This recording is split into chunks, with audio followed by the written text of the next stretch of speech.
Good evening students, कैसे हैं आप लोग। आई होप आप लोग सब ठीक होंगे और अपने घर में पढ़ाई कर रहे होंगे। ठीक है, तो चलो आज हम लोग स्टार्ट करते हैं। हम लोग चैप्टर 4 पढ़ रहे थे पॉलिटिकल साइंस का। हम लोग यूरोपियन यूनियन और आसियान के बारे में पढ़ चुके हैं। अब हम लोग आज एक बहुत अच्छे देश के बारे में पढ़ेंगे जिसका इंडिया के साथ बहुत अच्छा और बहुत गहरा नाता है। सही पहचाना आप लोगों ने, चाइना के बारे में पढ़ेंगे आज हम लोग। ठीक है, तो हम लोग चाइना के बारे में बहुत अच्छे से डिटेल में पढ़ेंगे। आप लोग साथ साथ में नोट्स भी बनाते रहें और मन लगा के सुनोगे तो अच्छे से कहानी की तरह याद हो जाएगा, कहानी की तरह समझ में आएगा। और अगर वीडियो चला के इधर उधर मटर गश्ती कर रहे होंगे तो नहीं समझ में आएगा। ठीक है, तो ध्यान लगा के सुने। और मैं आपको बता दूं कि पॉलिटिकल साइंस और जो हिस्ट्री है ना, आप इतना बड़ा है, वो इतना वास्ट है कि आप लोग कितना रटेंगे। तो स्टार्ट करिए कि आप लोग उन चीजों को समझे और खुद लिख पाए। ठीक है, तो रटना छोड़ के समझना स्टार्ट करें। तो स्टार्ट करते हैं। सबसे पहले मैं बता दूं, चाइना भी गुलाम था कुछ समय पहले। चाइना भी कुछ टाइम पहले ही आजाद हुआ है। इंडिया, इवन वो इंडिया के बाद आजाद हुआ है, और सोचो कितना ज्यादा डेवलप है। ठीक है, इतना भी ज्यादा बाद में नहीं आजाद हुआ है। ठीक है, तो चाइना जो है उस इसको इंडिपेंडेंस मिली थी 1949 में। ठीक है, 1949 में चाइना आजाद हुआ था। इंडिया कब आजाद हुआ था नहीं पता होगा तो क्या बताऊं मैं तुम्हें। फिर अगर तुम्हें नहीं पता है तो तुम क्या ह्यूमैनिटीज पढ़ रहे हो। इंडिया आजाद हुआ था 1947। डेट भी बता दो। 15 अगस्त को आजाद हुआ था। ठीक है, तो अब मैं चाइना की एक छोटी सी स्टोरी बताती हूँ। जो चाइना हम लोग आज के समय में देखते हैं ना, चाइना बिल्कुल अलग था इससे। जब चाइना चाइना भी अंग्रेजों का ही गुलाम था। ठीक है, तो जब चाइना नया नया आजाद हुआ था ना, तो वो खुद को आइसोलेट करके रखता था पूरी दुनिया से। आइसोलेट करने का मतलब होता है कि ये खुद को अलग रखता था पूरी दुनिया से। इसको पसंद नहीं था लोगों से मिलना जुलना, वर्ल्ड में किसी के साथ हाथ मिलाना। जैसे आज के समय में चाइना ट्रेड कर रहा है ना, इसको उस समय पे ये चीजें बिल्कुल पसंद नहीं थी। ठीक है, चाइना खुद को हमेशा अलग रखता था। ये हर चीज अलग रखता था। वो बात अलग है कि अभी भी चाइना खुद को बहुत प्राइवेट स्पेस में रखता है। खुद की प्राइवेसी को ना बहुत, आप समझ रहे हैं ना कि कैसे छुपा के रखता है वो खुद को।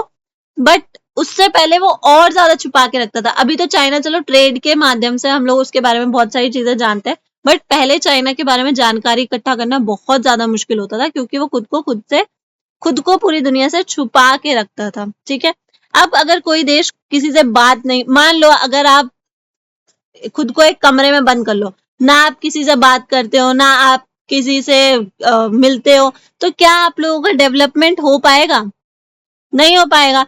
सेम चीज चाइना के साथ भी थी कि जब तक चाइना ने खुद को आइसोलेट करके रखा था, खुद को अपने ही अंदर में बांध के रखा था, वो भी डेवलप नहीं हो पा रहा था। उसको भी बहुत ज्यादा प्रॉब्लम आ रही थी। ठीक है, और इसकी वजह से जो बड़ी बड़ी इंडस्ट्रीज थी, वो भी मतलब गवर्नमेंट के कंट्रोल में होती थी, तो वो भी इतना खुल के कुछ नहीं बना पाती थी। ठीक है, तो उस टाइम पे डेवलप्ड बिग इंडस्ट्रीज, ये सारी गवर्नमेंट के कंट्रोल में होती थी, under the control of government. तो जो सरकार थी वो इसको अपने कब्जे में रखती थी। ठीक है, फेस्ड, वही इसको प्रॉब्लम हो रही थी, प्रॉब्लम इन डेवलपमेंट, क्योंकि ये किसी से मिलता जुलता नहीं था, इसने खुद को आइसोलेट करके रखा था। ओके, अब इसके पास फॉरेन एक्सचेंज, अगर कोई ट्रेड नहीं कर रहा है, ठीक है, कुछ चीज नहीं कर रहा है, तो जाहिर सी बात है उसके पास फॉरेन एक्सचेंज जैसी कोई पॉलिसी नहीं थी। ठीक है, और अगर मैं आपसे पूछूं कि क्या आप किसी से बिना बात किए, बिना किसी से नॉलेज लिए, क्या आप लोग हर चीज खुद कर पाओगे? कुछ नहीं कर पाओगे आप लोग खुद। ठीक है, हर चीज के लिए ना हमें दूसरों की हेल्प की जरूरत होती है। अगर आप कोई साइंटिस्ट भी हो, अगर आप कुछ एक्सपेरिमेंट भी कर रहे हो, तो आप अकेले नहीं कर सकते हो। ठीक है, आपको साथ में आपके साथियों की, चाहे वो आपको थोड़ी बहुत ही हेल्प करें, बट आपको हेल्प की जरूरत होती है। तो चाइना के साथ भी यही हो रहा था। जब ये खुद को आइसोलेट करके रखा था, तो इसको टेक्नोलॉजी गुड्स वगैरह में बहुत ज्यादा दिक्कत हो रही थी।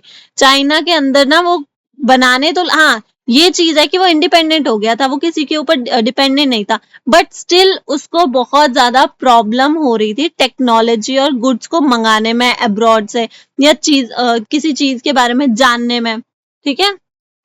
It was difficult to get technology and goods from abroad, ठीक है। चाइना ने अब चाइना ने खुद को आइसोलेट करके रखा था, इस वजह से उसने सारी चीजें खुद बनाने स्टार्ट कर दी थी, ठीक है। China tried to produce everything inside the country,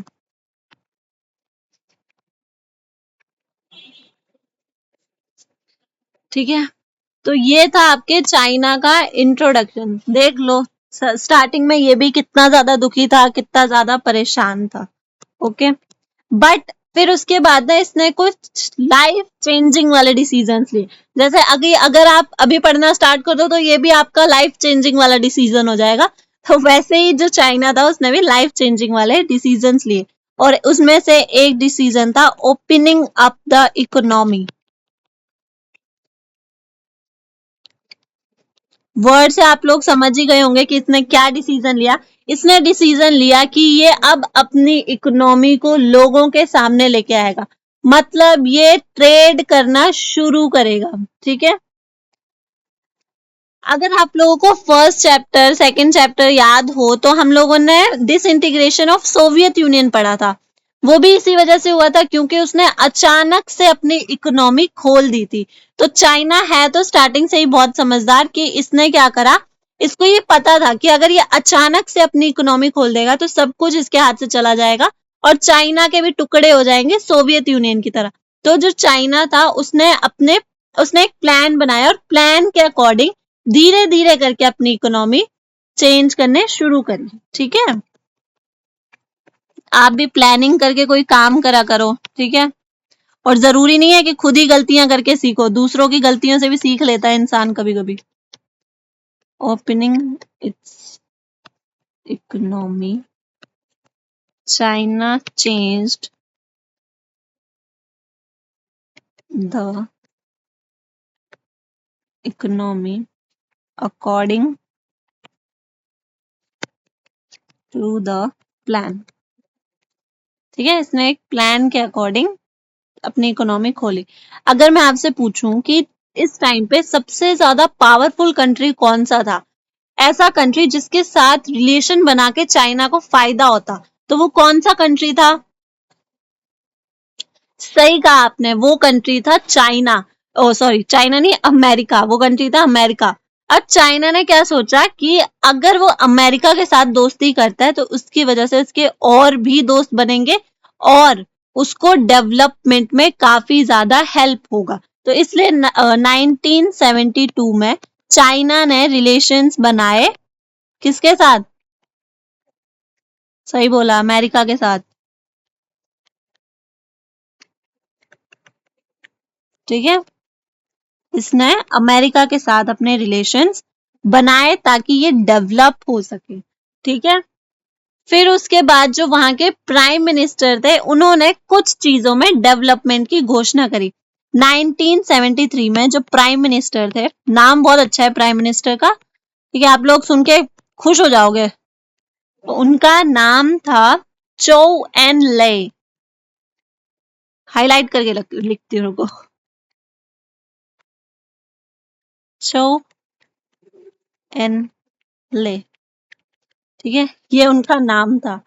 तो इन्होंने ना कुछ डेवलपमेंट करे थे चार चीजों में, चार चीजें वो आपको याद होनी चाहिए, ठीक है। पहला था एग्रीकल्चर, एक था इंडस्ट्री, अगला आर्मी, और एक था साइंस एंड टेक्नोलॉजी।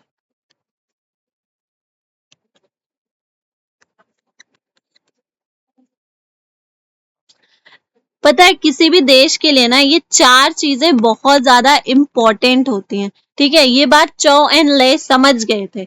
उन्होंने एग्रीकल्चर का डेवलपमेंट किया। डेवलपमेंट करने का मतलब ये नहीं है कि उन्होंने लोगों को बोला कि हाँ एग्रीकल्चर करना छोड़ दो या एग्रीकल्चर चेंज कर दो। उन्होंने ऐसा नहीं करा। उन्होंने एग्रीकल्चर के लिए मशीन्स बनाई, ठीक है, कि हम अगर हम ज्यादा से मशीन से क्या होता है, एग्रीकल्चर बढ़ जाता है, ज्यादा से ज्यादा एग्रीकल्चर हो पाता है, और उससे क्या फायदा होगा कि आप लोग ज्यादा से ज्यादा कमा पाएंगे, ठीक है।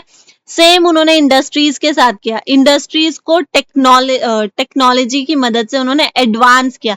अब एडवांस टेक्नोलॉजी से क्या होगा, उनकी जो प्रोडक्शन होगी वो बढ़ जाएगी, ज्यादा से ज्यादा प्रोडक्शन होगा, और ज्यादा से ज्यादा प्रोडक्शन होगा तो ट्रेड ज्यादा से ज्यादा होगा, और अगर ट्रेड ज्यादा से ज्यादा होगा तो पैसा ज्यादा से ज्यादा आएगा। अब आर्मी, अब उन्होंने अपना देश तो बना लिया, लेकिन अब वो दोबारा ब्रिटिश के गुलाम ना हो, इसके लिए उनको किस चीज की जरूरत थी, आर्मी की। फिर आता है साइंस एंड टेक्नोलॉजी। उन्होंने साइंस एंड टेक्नोलॉजी पर ज्यादा ध्यान दिया, क्योंकि उनको पता था कि अगर किसी भी देश को, आप कब तक कोई टेक्नोलॉजी बाहर से मंगाते रहेंगे, ठीक है। तो अगर आपको डेवलप होना है और आपको ज्यादा पैसे भी नहीं खर्च करने, तो अपनी साइंस एंड टेक्नोलॉजी बनाना शुरू कर दो, ठीक है। ये इनका बहुत बड़ा डेवलपमेंट था, मतलब बहुत बड़ा फैसला था अपने देश को डेवलप करने के लिए। फिर 1978 में एक और प्राइम मिनिस्टर आए। इनका नाम भी बहुत अच्छा है, सुन के तुम खुश हो जाओगे। उनका नाम था डेंग श्योपिंग। नाम की स्पेलिंग देख लेना श्योपिंग की, ठीक है, मुझे यही याद आ रही है। तो ये थे वहां के प्राइम मिनिस्टर जो 1978 में बने थे। इन्होंने भी एक बहुत बड़ी घोषणा करी। अब पिछले प्राइम मिनिस्टर ने इतनी बड़ी घोषणा करी, वो तो हिस्ट्री में छप गया, अब इनको भी तो अपना नाम छापना था हिस्ट्री में। तो इन्होंने एक बहुत बड़ी पॉलिसी अपनाई, वो थी open door policy. Open door policy और कुछ नहीं थी, ये पूरी की पूरी ट्रेड से रिलेटेड थी, और इसकी वजह से चाइना जो था ना, चाइना का फ्यूचर, जो लाइफ चेंजिंग डिसीजन बोल रही हूँ ना मैं, वो यही था, ठीक है, ओपन डोर पॉलिसी। इसी पॉलिसी की वजह से चाइना आज जिस जगह पे है वहां पर पहुंचा है। और इसके बारे में हम लोग अच्छे से जानेंगे नेक्स्ट क्लास में, ठीक है। तो पढ़ते रहो, और आप भी अपना लाइफ चेंजिंग डिसीजन ले लो, पढ़ना स्टार्ट कर दो मन लगा के। तो आज के लिए बस इतना ही। आई होप आप लोगों ने मन लगा के पढ़ा होगा और साथ में नोट्स भी बनाए होंगे। तो थैंक यू।